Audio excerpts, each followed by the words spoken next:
Welcome to Rex's Bible Minute, a weekly video where we talk about Jesus, Christianity, and anything along those lines. Welcome to Season 5, Episode 1. We are starting our new journey into the story of the Exodus. If you have clicked on this video or clicked on the podcast link, you probably already know that.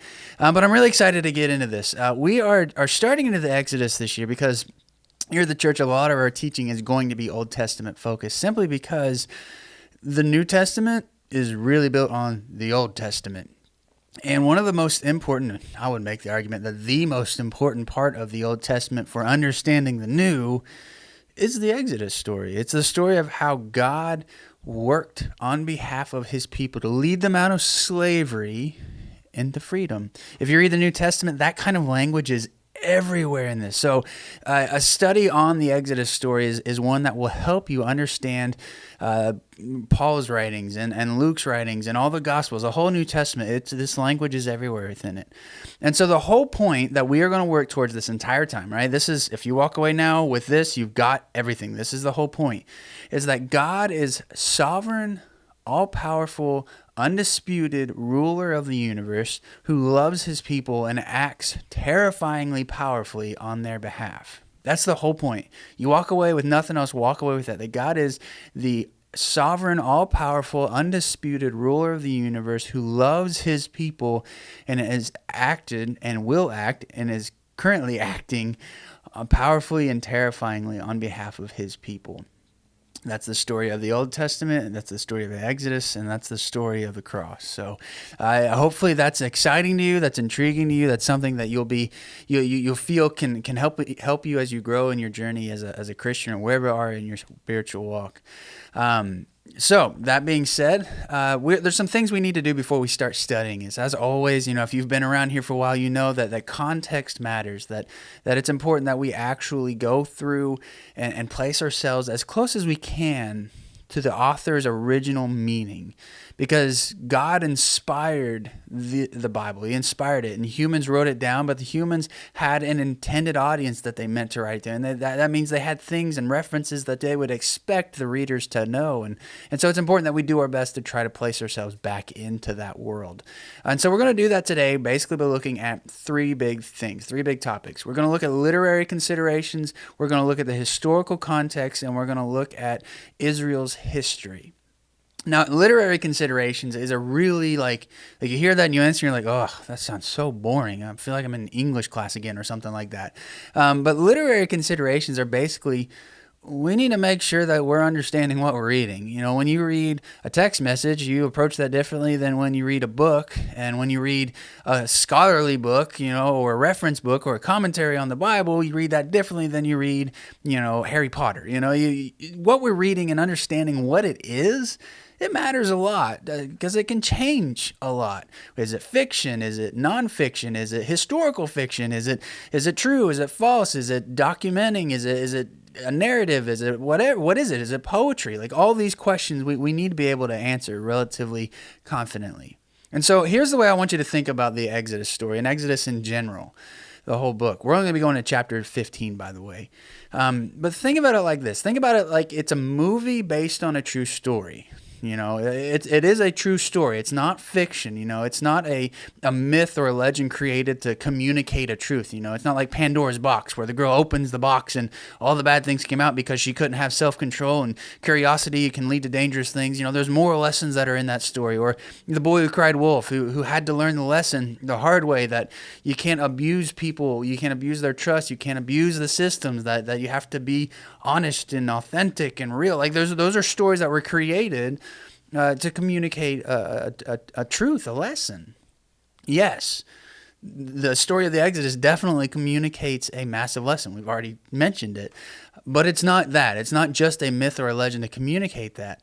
But it's also not a historical documentation, right? It wasn't written down with the expectation that every single detail is recorded, everything is dated, everything is organized, everything is objective. No, there's definitely subjective opinions, subjective points of view, subjective emphases in this story.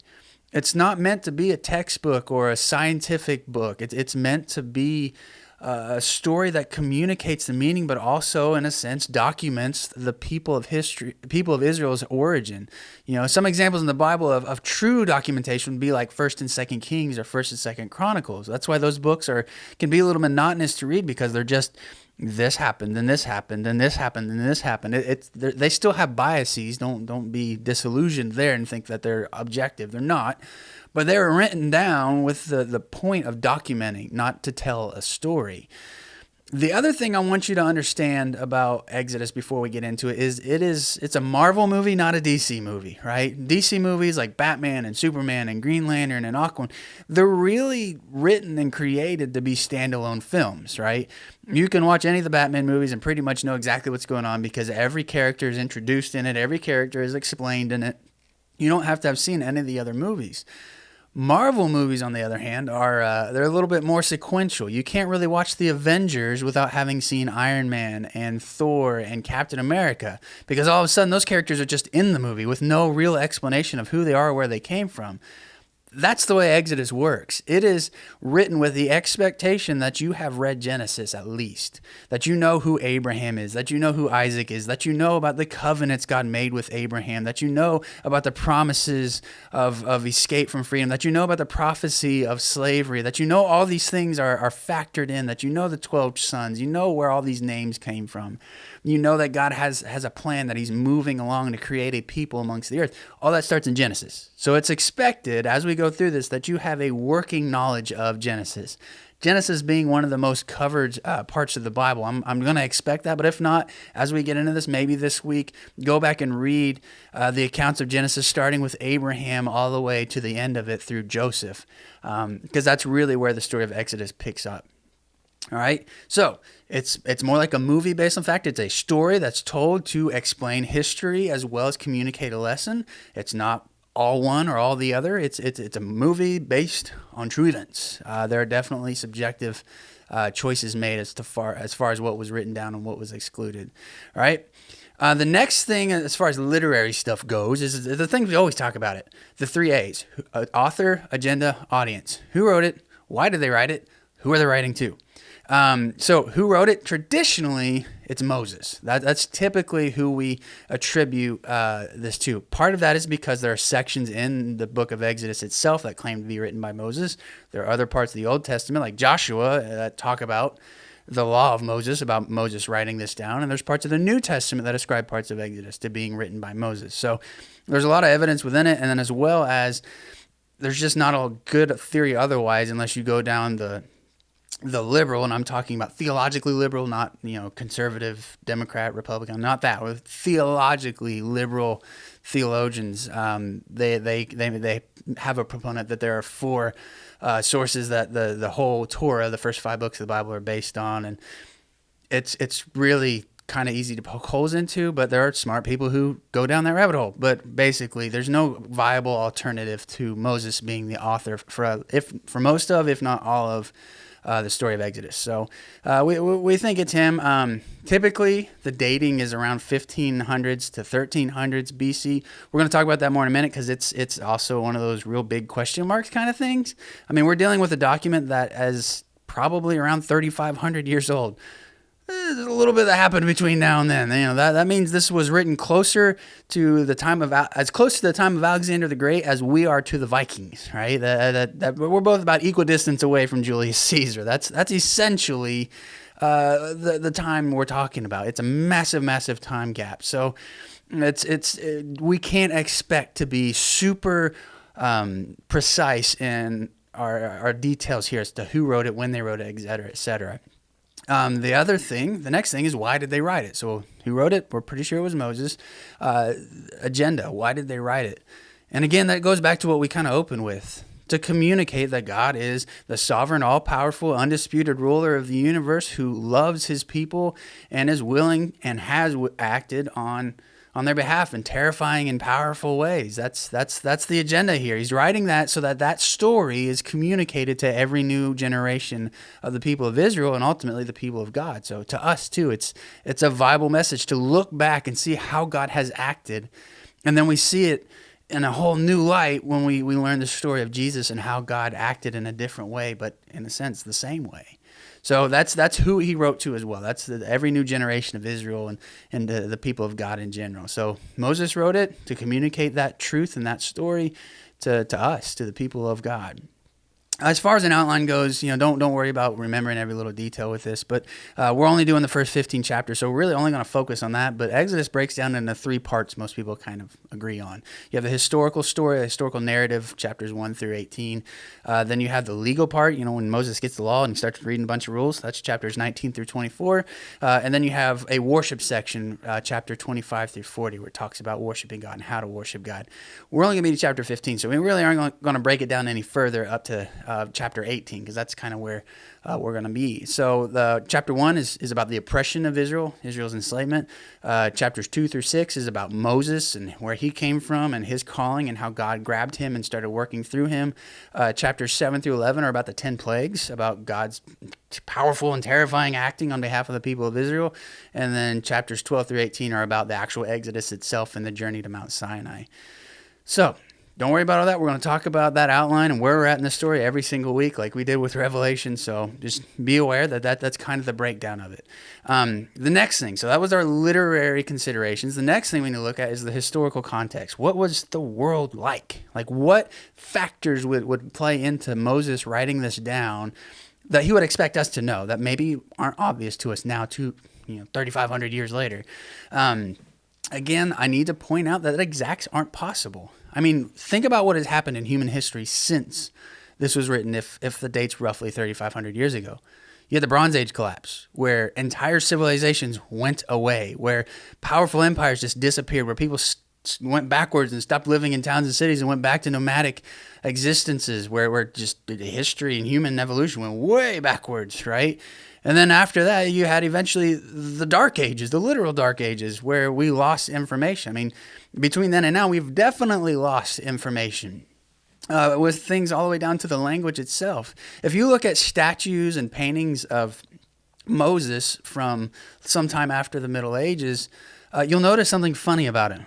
He has horns. I've got an image of Michelangelo's Moses. And this comes down to the fact that when a guy named Jerome was translating the story of Exodus, he got to the part where Moses came back down off the mountain the second time, and it says that he emanated rays of light or horns of light from his face. And if you remember the story, you know that God passed in front of Moses and his face glowed after, and he had to wear a covering to hide the glory of on his face. It was the glory of God that just kind of got stuck to him. I don't know how else to say it. But the word for emanating rays of light, horns of light, it got lost. And they knew the word for horns was Qeren, and the word there was Qaran, has the same root.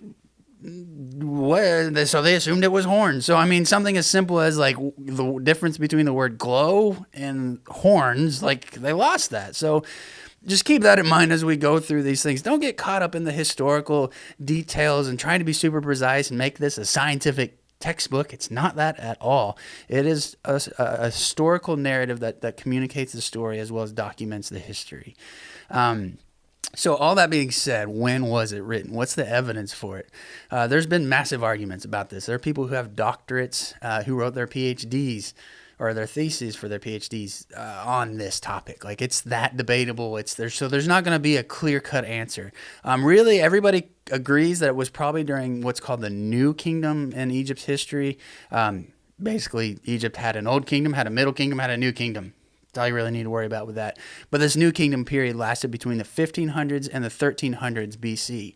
And so the two main points that they point to on the map on the history are the 1500s and the 1300s. So the New Kingdom lasted from 1550 to 1200 BC, depending on who you ask. And the two dates that they point to are 1500s and 1300s. The evidence for the 1500s comes from the Bible itself. Actually, both come from the Bible itself. But 1 Kings 6:1 mentions that it was 400 years since the Israelites came out of Egypt, and then it dates it as the 4th year of Solomon's reign. Well, we're pretty sure we know when Solomon reigned, so that would put it in the 1500s. And then Judges 11:26 says when Israel lived in Heshbon, and it talks about 300 years. Again, we're able to kind of put the pieces together, and that would, if the numbers are literal, put it around the 1500s. the doubters for this is that maybe those numbers aren't literal. The Bible is full of non-literal numbers. We just finished Revelation. Like every number in that is non-literal. Whether it's the 120 whatever thousand, representing the 12 tribes and the 12 apostles, or it's, the number 7 or the number 6, or we see that non-literal numbers are everywhere, and we see it in Exodus. We know that 40 isn't meant to be a literal number. It represents a generation as the Israelites are wandering in the wilderness. Because people lived a little longer than 40 years, so it would take longer than 40 years for everybody in a generation to die out. 40 years represents a generation. That's the question mark there, is maybe these aren't meant to be literal numbers, but just to represent a long period of time. Okay, stand on that either way you want. I'm not giving you an answer, by the way, with this. I'm just presenting the arguments. The other date is the 1300s, and the evidence comes from Exodus 1:11, where it talks about the cities that the Israelites are building. And it says they build 2 cities, Pithom and Ramses, for Pharaoh. The reason that it would place this in the 1300s is because the city of Ramses that we know of didn't exist until the 1300s. So it couldn't have been there in the 1500s because it didn't exist. But the Bible says this is the city that they were building. There's also some question marks there, because maybe the original name was lost and a later translator or copyist put in the name of the city they thought it was. Maybe the name of the city they were working in got renamed. Maybe, there's a lot of question marks when it comes to names of cities when they're all in ruins, and there's 3,500 years of history and nobody say, yeah, this was it. Like, look, right here it is. Well, there's a lot of question marks. So those are the 2 big ones. Here's what we know for certain that nobody argues with mostly. Is that by 1210 BC, Israel was settled. Israel was set up in Canaan. We know this because of a thing called the Merneptah Stele. A stele is essentially like the old school propaganda that the ancient kings would put up. The Syrians loved to put up these steles, but the Egyptians did too. And so they'd have this big stone, and they would carve in, basically propaganda. When a king would go on campaign, he would put all of his highlights on there for everybody to read and everybody to see, basically as propaganda to lift up his reign. And so Pharaoh Merneptah in 1210 went to war with the Libyans to his south. He was an Egyptian pharaoh. And then it also talks about in the last part of that stele that he attacked a people called Israel in Canaan and subjugated them. Okay, well, this is really significant for us. We can all agree on this because, well, this is the earliest time outside of the Bible that we see Israel mentioned explicitly. And it would fit too with the timing that this is the Judges period, because what did God do during the Judges period? People broke their covenant. God would bring in foreign powers to correct these people, the people of Israel, and then a judge would rise up and lead the people back to freedom. During this time, we know that Israel was was an imperial client state of Egypt. So it fits perfectly, right, with this timing. They were in the Judges period by 1210 BC. So that's kind of where we are on the date. We know it's between 1500s and 1300s, okay? So that brings us to a really, really big thing that we might not have thought of. Egypt itself, right? Most of the Exodus story deals with Egypt. And to kind of homogenize all of Egyptian history would be a critical error to our understanding of it. I mean, this is a civilization that's been around for at least 6,000 years, probably longer. We just don't have any definitive evidence to point to and say, yeah, it was earlier than that.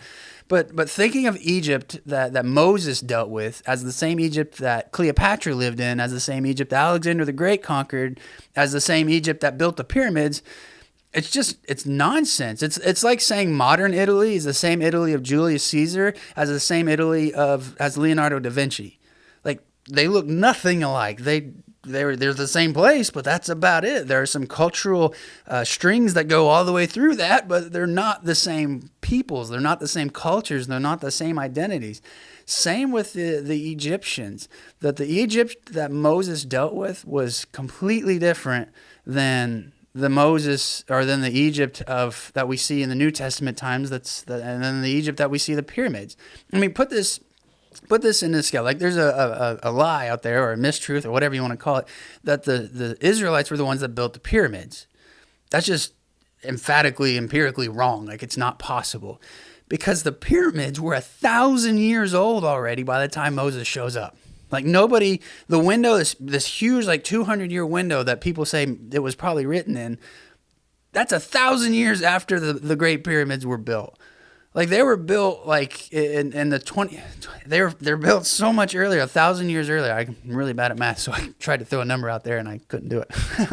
But I mean, just think about this: that the pyramids were the tallest buildings on Earth for 3,800 years. It wasn't until 1311 AD that somebody built a building taller than that. That's not related really to what we're talking about, but just the context of where we're at in history, like. And just can we just acknowledge the how incredible that feat is? That a 1,000 years before Moses, they had created the buildings that would be the tallest structures on Earth for 3,800 years. It's mind blowing. Regardless, but just to place ourselves in the context of history, the pyramids were built during what's called the Old Kingdom period. And in between the Old Temple period and the New Kingdom period, Old Kingdom period, New Kingdom period, there's a lot of history that happened there.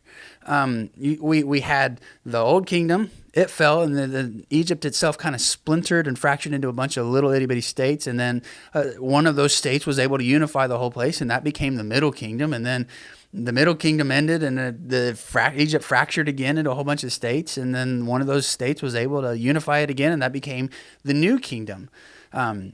So it's important to understand that we had different cultures throughout this time frame. I mean, even the name itself changed throughout this point, throughout Egypt's history. Like if we went back in time, we're like, hey, this is Egypt, they'd be like, I don't know what you're talking about.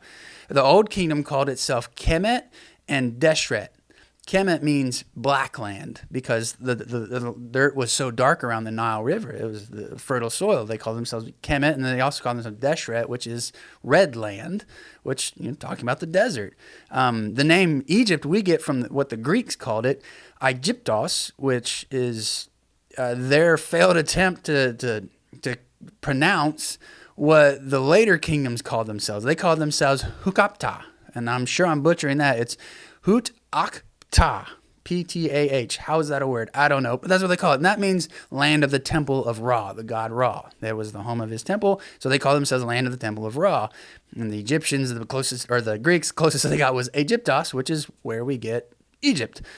As far as the book of Exodus itself and what the people call it, they called it Mizraim. Totally different word. So just show that the point I'm really trying to get here is that we're dealing with a specific point in Egyptian history that doesn't look and act like much of the rest of Egyptian history. Like there's a homogeneous line through all of it, but each one's really unique. And what we're looking at here with the New Kingdom is a period of upheaval and then enormous military and economic power. That's what we're looking at. Because when the Middle Kingdom ended, the last pharaoh was Sobekotep the fourth. Don't know how to pronounce that. Sobekhotep the fourth.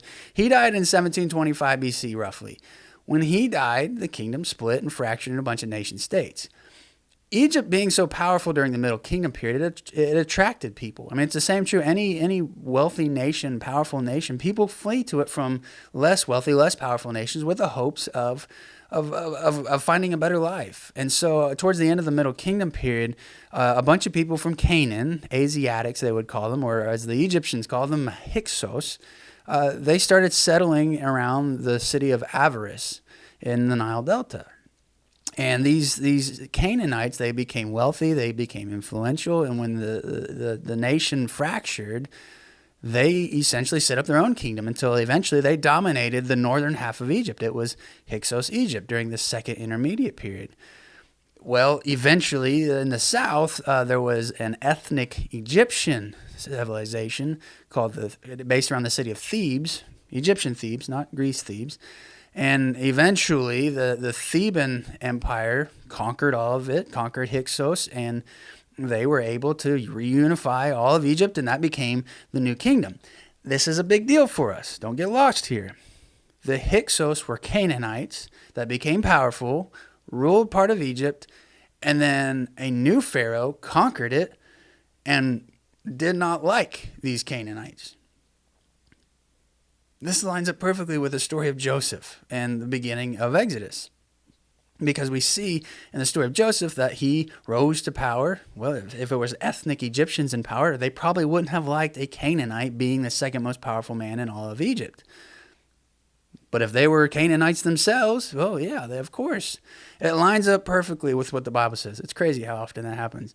But anyway, so after the southern kingdom conquered, the northern kingdom conquered the Hyksos, we see that they put out a ton of propaganda. All the surviving accounts of this conflict between the Hyksos and the Thebans, it's all propaganda. Like, it's straight up racist propaganda, and it talks about subjugating these Hyksos, about how they're a threat to Egyptian power, they're a threat to Egyptians' future, they're evil, they need destroyed, they're less than human. Like, it's full on, all the racist tropes, they're there. And so we see a call to subjugate the Hyksos, and I mean, it lines up perfectly with what we see in the Bible. So that's kind of the historical setting of what we walk into. The last thing I want to mention as far as history goes is we're dealing with the Bronze Age, right? And this was a true peak in human civilization. There were basically 5 empires at the time that were all kind of world powers. The 2 big ones were the Hittite Empire in modern-day Turkey, which you may have heard of the Hittites in the Bible. And then Egypt was the other major power. But then there was also the Kassite Babylonians centered around Kuwait and the city of Babylon in southern Iraq. You had the Middle Assyrians in northern Iraq. Fun fact, when the Bronze Age collapse happened, they were the only ones that survived. All the other empires collapsed. Like, the Hittites collapsed so far that we couldn't prove, nobody proved that they were there until the 1800s. Like, that's how far. Like, the Phrygians that took their land after didn't even know they existed. So just keep that in mind. That's how bad the Bronze Age collapse was. In between the Hittites in northern and Turkey and the Assyrians over here in northern Iraq, you had the Mitanni. And they're kind of the question mark, because the Hittites and the Assyrians basically conquered them about the same time as Moses was doing his thing. So yeah, those are the big big powers. There was also the Elamites in southern Iran, which would eventually become the Medes, which would become the Persians, and there was the Arzawa in southwest Turkey. Why am I telling you all this? Because I want you to see that the world was also a really small place at that time. You know, the Bronze Age collapsed, the world got really big. Everybody was isolated. Everybody kind of did their own thing. You didn't really hear about people from faraway lands. You didn't have goods from faraway lands. Technology stayed stagnant. But during the period that Moses was there was a lot of trade. There was a lot of economic growth. There was a lot of scientific advancements. There was a lot of just steps forward in civilization. You know, the next times we would see this would be when Greece started doing its thing under Alexander. That's the next time we really saw this level of growth and attainment in civilization. So the world that Moses and the Israelites were in as slaves was one where they were encountering people from all over the world, where they were encountering goods from all over the world. They were being a part of a much bigger system than just isolated slaves down in Egypt. So that's important to understand what we're talking about, that it wasn't just like Moses, being who he was, would have been aware of the Elamites, would have been aware of the Babylonians, would have been aware of Turkey and Greece and the Mycenaeans and the Aegean. Like, he would have known all of those people. All right. So that gets us to the end of the historical context. The last part is Israel. How did they get there? Like, why is there a giant slave population there in the first place? And again, as I talked about earlier, I'm assuming you have a basic working knowledge of Genesis. But very quickly, Abraham lived in modern-day Kuwait in the city of Ur, essentially, southern Iraq, and God called him to move to the land of Canaan. And he did that. He took his family, took his clan, took all his stuff with him, and God promised him, I'll give you kids, I'll make you the father of a big nation. But he also said in Genesis 15:13 that your descendants they'll be enslaved for a while, but I'm going to bring them out of slavery and do a mighty thing with them. The whole world will be blessed through you, through your descendants, through the nation that follows from you. And so we see him move to Canaan. He actually goes to Egypt for a little bit, leaves Egypt. He has a son named Isaac. Isaac marries somebody from his father's people. Okay, so we're still relatively homogenized there. Isaac has 2 sons, Jacob and Esau. Jacob marries somebody from his own family. from his own clan, basically. And then Jacob has 12 sons. And Jacob's 12 sons start to intermarry with Canaanites. So this is pre-Mosaic law. Moses gets the law at the end of the book of Exodus. Up to this point, everything's kind of loose, right? Everything's kind of free-flowing, and there's not like strict rules as to who would marry and who not to marry. And so these 12 sons, they start to marry local Canaanite women, and we start to see a mix mash of people who were from the other side of the Levant over in southern Iraq to now they're starting to look and sound and act more Canaanite. And so eventually through the story, if you know Genesis, you know that Joseph gets sold in slavery, rises to power, presumably in Hyksos, Egypt. His family moves there. And a lot of Canaanites move there, and the family grows, and they have kids, and they have grandkids, and it explodes in population. But the other thing that we don't really talk about very often is eventually when they become slaves, they don't just stay strictly within the descendants of Abraham, right? Those laws that you only had to marry Israelites, it didn't exist yet. And the slave population, how did Egypt get more slaves? Well, you had military campaigns, and who did they campaign against? They campaigned against the Hittites, against the Mycenaeans. They campaigned against all their neighbors. And so really, if you want to have an accurate picture of who the slaves of Israel were, who the people of Israel were, you have to be very multicultural. You had people from all over the ancient Near East living and being slaves together. What made them the sons of Abraham was that they organized along the 12 sons of Jacob, of Israel. That was the structure they found themselves in. That became the dominant force, and that's because God was building a nation through them, right? I don't think this was an accident. I don't think it was just, we'll go with this family. Like, no, God was building a nation through them. He was working amongst the people. But it wasn't a homogenous, strictly descendants of him. I don't believe that. I think it was this multicultural group that were homogenizing around Israel and around the worship of Yahweh. They had a common enemy. They had a common obstacle in their enslavement, and then God worked and did a mighty thing for this people. And that gets us to where the book of Exodus starts, where our story picks up. We see a nation of slaves that is united together in their hatred of their slavery and in their worship of Yahweh and in their organization as the tribes of Israel. We see a powerful nation that really is unopposed except for the Hittites. We see a system that leads people to trade with other people where we'd see goods and cultures and knowledge shared all across the world.